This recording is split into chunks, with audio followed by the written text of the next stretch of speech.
6h28, 6h28. E o G1 e o Metrópolis destacaram em reportagens especiais, que está também aqui no Portal 96, os pensamentos e as polêmicas que o Papa já se envolveu. Primeiro aqui a gente vai destacar o que ele pensa sobre a pena de morte. Nas redes sociais, Prevost compartilhou um vídeo de uma fala sua em que criticou a pena de morte válida nos Estados Unidos e disse que é inadmissível. Segundo o G1, o Papa não se posicionou contra ou a favor, mas em um evento em outubro de 2024, segundo a imprensa católica, ele citou que as conferências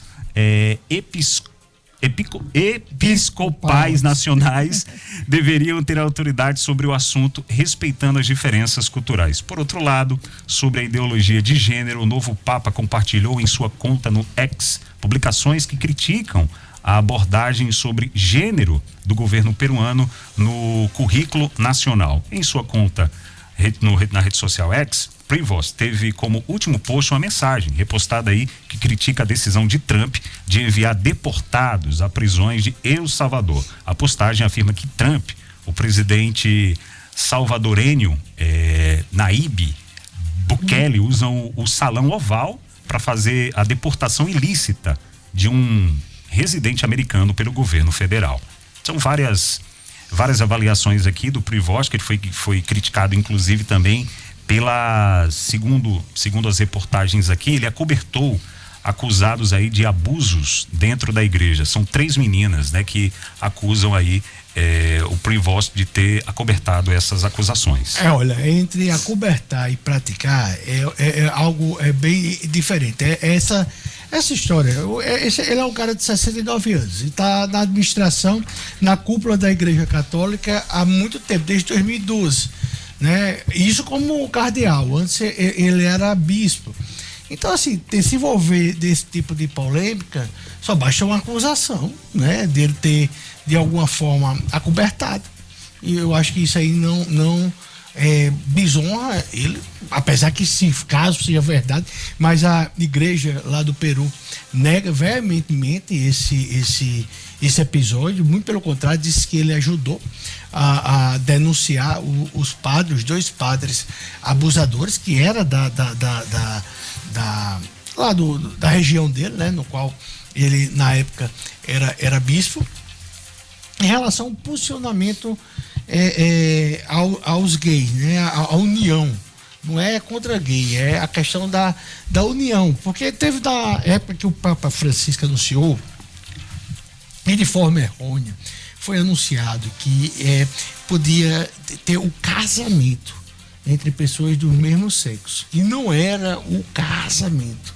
O casamento ele ocorre nos preceitos da igreja entre um homem e uma mulher, certo? E no caso aí era a união, era a bênção da união, que são coisas absolutamente diferentes. Então, assim, eu acho, olha, que nesse momento a gente tem que falar apenas, eu acho que tem que deixar um ponto bem claro.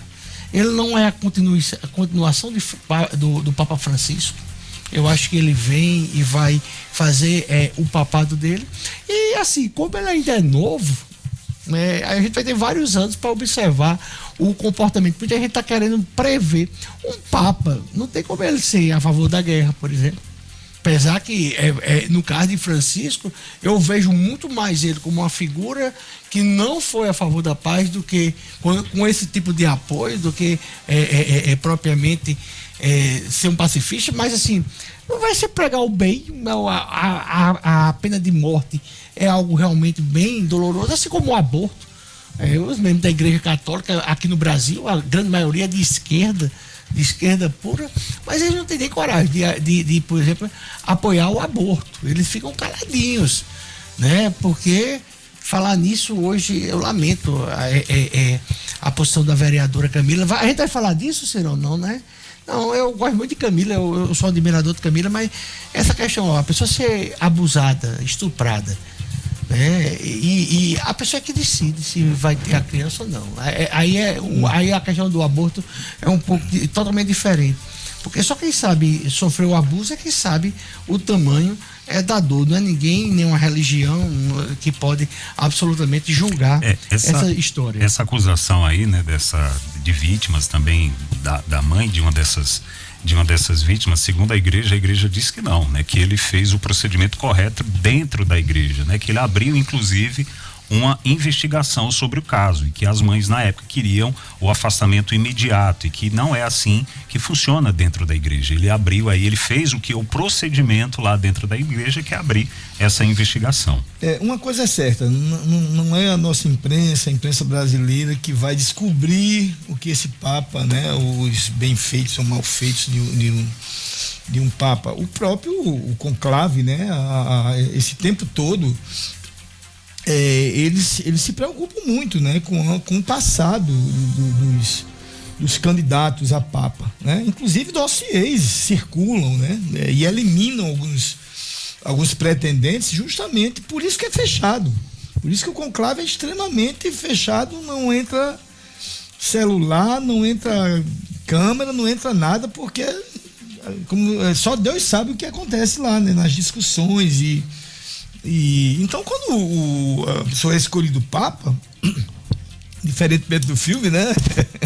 Gustavo, que pois é, não teve lacração nenhuma. Diferente do conclave. Foi assim. Foi um Papa, eu diria, extremamente dentro do básico da igreja.